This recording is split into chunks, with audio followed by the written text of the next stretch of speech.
নমস্কার বন্ধুরা, আমার কুকিং ওয়ার্ল্ডের রান্নাবান্নায় আপনাদের সকলকে স্বাগত। আমার আজকের রেসিপি মটর ডাল বাটা দিয়ে নিরামিষ মোচার ঘন্ট। কি কি উপকরণ লাগছে একটু দেখে নেওয়া যাক। ছোট সাইজের মোচা আগে থেকে কেটে সিদ্ধ করে নিয়েছি। মাঝারি সাইজের আলু ছোট করে কেটে নিয়েছি। কিছু পরিমাণ মটর ডাল আমি এক রাত ভিজিয়ে রেখেছিলাম। আর লাগছে সরিষার তেল, লবণ,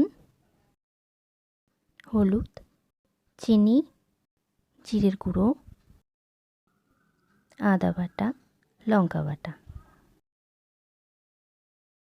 আগে থেকে ভিজিয়ে নেওয়া ডালটাকে এবার আমি মিক্সিতে দিয়ে একটা পেস্ট বানিয়ে নেব। ডাল বাটাটা আমার রেডি। এবার এতে একে একে লবণ আর হলুদের গুঁড়ো অ্যাড করছি। এবার এই সব উপকরণকে আমি হাত দিয়ে ভালো করে মিশিয়ে নিলাম। কড়াইতে তেল গরম হলে এবার বেটে রাখা ডাল বাটাটা ছোট ছোট বড়ার আকারে করে ভেজে নেব। ডালের বড়াগুলো ভাজা হয়ে গেছে। এবার তেল থেকে এগুলো তুলে নিলাম। এরপর ওই তেলে গোটা জিরে ফোড়ন দিলাম। ফোড়নটা হয়ে এলে ছোট করে কেটে রাখা আলুগুলো এবার ভেজে নিচ্ছি।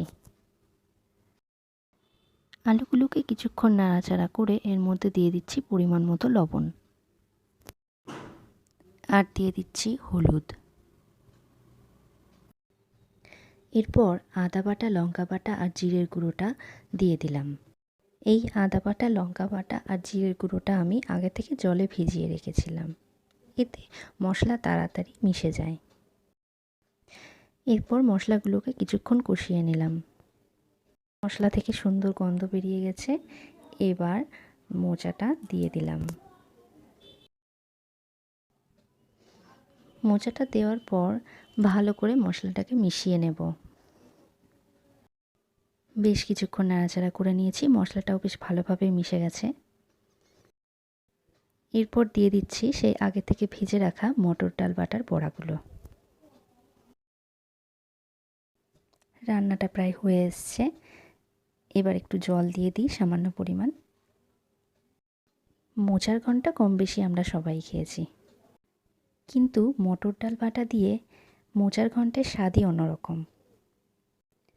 সবার শেষে ঘি দিয়ে দেব, আর সাথে দিয়ে দেব গরম মশলা। কিছুক্ষণ নেড়ে চেড়ে নিলেই রেডি আমাদের মটর ডাল বাটা দিয়ে মোচার ঘন্ট। সবাই ট্রাই করো, আশা করি ভালো লাগবে। রান্নাটি কেমন হলো সবাই জানিও কিন্তু কমেন্টে। Thank you. Please like and subscribe my channel.